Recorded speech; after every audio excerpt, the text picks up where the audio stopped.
1993 সাল থেকে গায়ানায় কাজ করছে চীনা চিকিৎসা সহায়তা দল। প্রতি বছর তারা পৌঁছে যাচ্ছে গায়ানার প্রান্তিক হাসপাতালগুলোয়, চিকিৎসা দিচ্ছে হাজারো মানুষকে।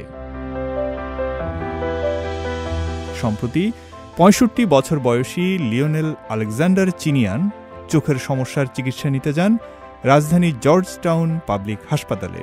ডায়াবেটিক রেটিনোপ্যাথি ও জটিল ধরনের গ্লোকোমায় আক্রান্ত এই রোগী সফল অস্ত্রোপচারের পর ফিরে পান দৃষ্টিশক্তি। আমি ৩ জন চীনা ডাক্তার দেখিয়েছি, ডক্টর শি, ডক্টর লিউ এবং ডক্টর ওয়াং। তাদের চিকিৎসায় আমি অভিভূত। এর আগে চোখে কিছুই দেখতাম না, এখন পারছি। এজন্য আমি চীনা চিকিৎসকদের এবং চীনের প্রতি। এই চীনা মেডিকেল দল শুধু বয়স্ক রোগী নয়, সেবা দিচ্ছে শিশুদেরও। আগুনে পুড়ে যাওয়া ৭ বছর বয়সী এক শিশুকে বাঁচাতে চীনের বার্ন বিশেষজ্ঞ কং চেনহুয়া ব্যবহার করেছেন অত্যাধুনিক চিকিৎসা পদ্ধতি। বর্তমানে শিশুটির সব ক্ষত শুকিয়ে গেছে, সে এখন পুনর্বাসন পর্যায়ে। এখানে আমরা বার্ন কেয়ারে চীনের অনেক আধুনিক পদ্ধতি চালু করেছি।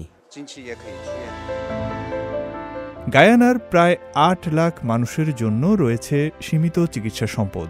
সেখানে দীর্ঘ ৩০ বছর ধরে চীনের মেডিকেল মিশন শুধু রোগী সারাচ্ছে না, প্রশিক্ষণ দিচ্ছে গায়ানার স্থানীয় চিকিৎসকদেরও।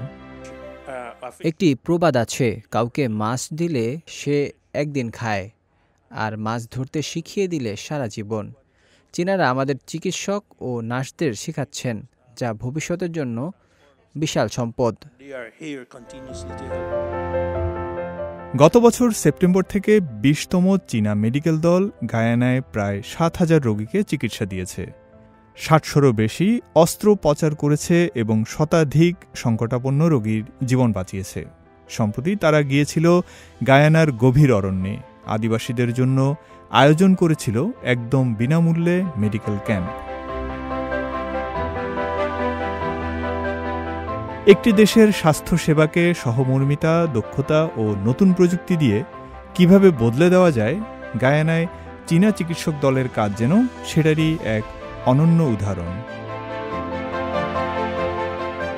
ফয়সাল আব্দুল্লাহ, সিএমজি বাংলা।